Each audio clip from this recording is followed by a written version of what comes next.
Здорово, телезрители! В эфире детская информационная служба «Гора новостей». Познакомим тебя с самой полезной, важной и нужной И информацией. расскажем самые свежие новости. Твои проводники на вершину событий Карина Однобаева. И Никита Гуров. А вот чем порадуют вас наши корреспонденты.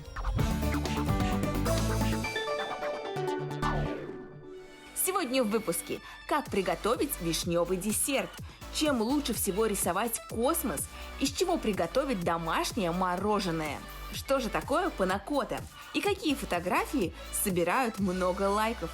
Все это и намного больше в «Горе новостей», так что смотри и не переключайся. Последняя неделя июля началась. Впереди еще целый август. Говорят, он будет не менее жарким. Я надеюсь, ты имеешь в виду не только погоду, но и события. Конечно, в конце августа намечается сильный звездопад. В ночь с 19 на 20 августа, с 20 на 21, с 25 на 26 и с 26 на 27. Но, Никита, это очень сложно запомнить. Напомню уже ближе к делу. А пока менее звездные новости, но тоже важные. Эксперты провели опрос среди старшекурсников и выпускников. И вот что выяснилось.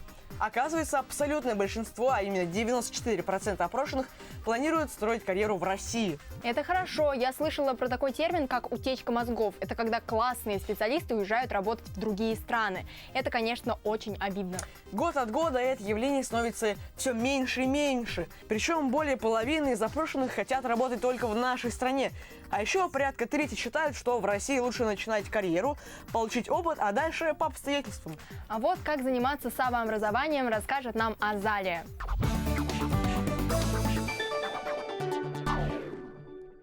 Если вы уже успели пересмотреть все фильмы, сериалы и не знаете, чем еще себя занять, то я предлагаю заняться саморазвитием и научиться рисовать. Сейчас мы будем рисовать космическое небо. Все, что нам понадобится, это акварельная бумага, большая кисть из белки, она более мягкая и легче отдает воду, краски, вода, и чтобы не испачкать рабочее место, нужно что-то положить под будущий рисунок. Берем большую кисть и обильно смачиваем лист водой. Не размазывающими движениями я начинаю заполнять бумагу от края в центр. А еще старайтесь не добавлять слишком много воды в ходе рисования, иначе даже самая плотная бумага начнет странно себя вести, а красивые разводы могут превратиться в лужи. Сейчас мы дождемся, когда рисунок подсохнет, подправим недочеты и нарисуем звезды. Берем старую ненужную зубную щетку и окунаем ее в белую краску. Дальше с помощью кисточки тихонько проводим по щетине зубной щетки сверху вниз.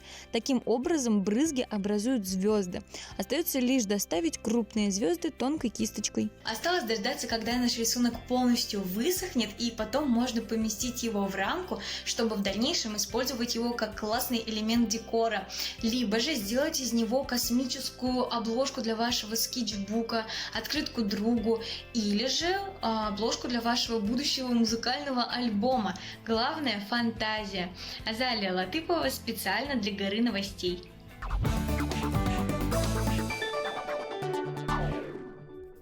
Вроде так просто, но так круто.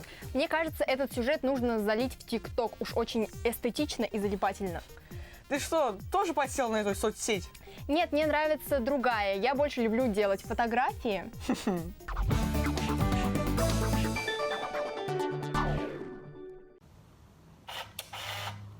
На улице масочный режим, фотографий нет, и я ломала голову, что же делать. В итоге собрала топ-3 креативных идей для фотографий в домашних условиях. Мне кажется, что рабочие, к тому же, не на фотоаппарат, а на телефон. Хочу скорее с вами поделиться, поэтому поехали. Самая простая идея требует для выполнения всего 2 предмета. Стеклянный прозрачный стакан, который может быть абсолютно любой формы, и воду. Кладем голову за стакан и пытаемся создать свой собственный сюрреалистический автопортрет. Можно его, конечно, и по назначению использовать, и выпить оттуда воду, зато потом пофоткаться с дном стакана, это тоже выглядит довольно классно. А вообще я надеюсь, что вы найдете свое применение к этому, казалось бы, бытовому и простому предмету. Для фотографии номер 2 вам понадобится любая книга плюс подставка под нее. На самом деле можно и без вот этой огромной конструкции, просто мне было так удобно. Тут фишка в движении, вы перелистываете страницы, а телефон это все фиксирует. Здесь удобнее и лучше использовать функцию серия фотографий или лайв-фото. Тогда вероятность поймать удачный кадр намного выше. Третий вариант очень веселый, вам понравится. Заходим в Инстаграм, как будто собираемся снимать истории. Ищем снизу коллаж и фоткаем половинки своего тела в смешных позах. Склеиваем их, и получается забавный прыжок или что-то еще. Зависит только от вас. Ну все, побежала выкладывать фотки в Инстаграм. Карина Однобаева специально для Горы новостей.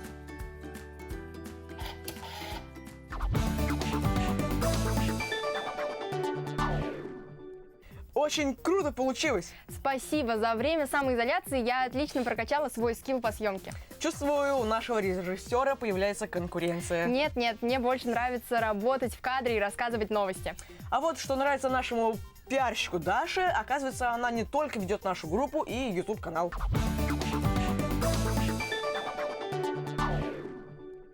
Ciao a tutti, cari amici, e benvenuto in cucina. Почему я говорю на итальянском? Все просто. Сегодня мы будем готовить панакоту. Нам понадобится 500 мл сливок, ванильный сахар, обычный сахар, агар-агар, которым мы заменили желатин, и ягодки для украшения. Дословный перевод этого лакомства звучит как вареные сливки, однако это больше напоминает кремовый пудинг с добавлением разных фруктов и ягод. Для начала в кастрюле смешиваем 500 мл сливок, добавляем в них сахар и ванилин. Чтобы не пересластить, лучше пробовать. Сладенько. Теперь добавляем агар-агар. Ставим на огонь. Сливки нужно довести до кипения, иногда помешивая.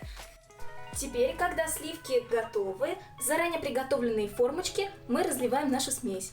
Агар-агар – это вам не желатин, он застывает почти мгновенно.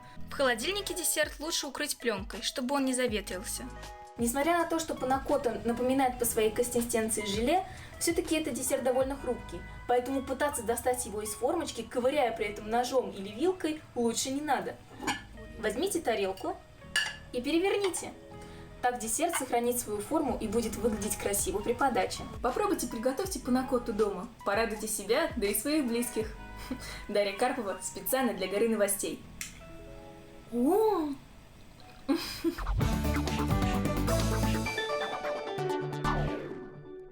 Выглядит вполне инстаграмно.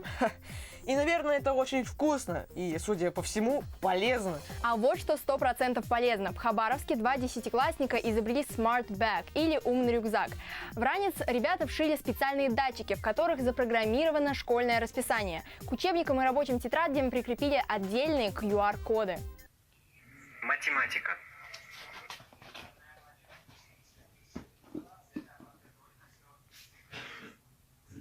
Литература. Положи биологию. Вот это круто! Я бы тоже хотел себе такой. Система сама понимает, что сейчас, допустим, понедельник, и в сумке должны лежать учебники по литературе и биологии. Если все на месте, датчики молчат. А если что-то не так, подают голосовой сигнал. А мне сейчас режиссер подает сигнал, что пора в эфир выдавать еще один сюжет.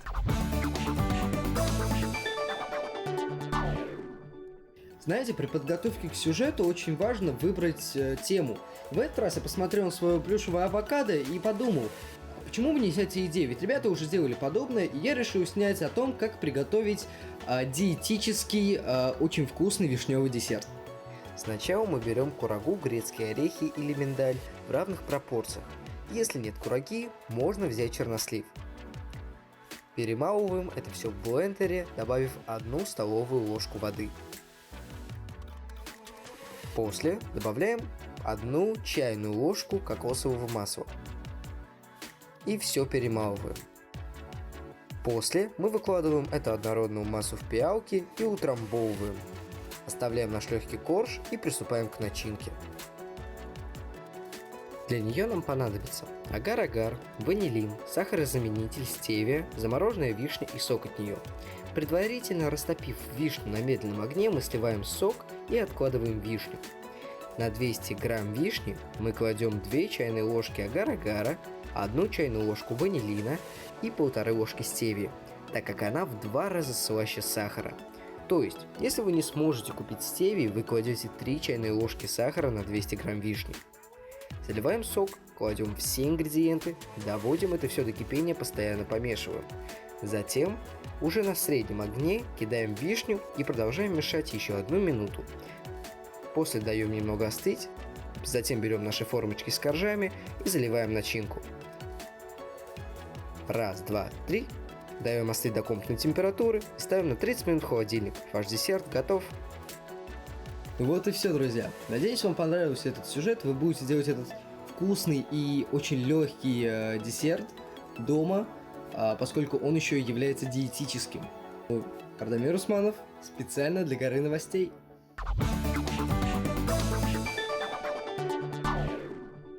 Это не все кулинарные сюжеты на сегодня. В запасе есть еще один. Так сказать, на десерт. А это реальный десерт, домашнее мороженое.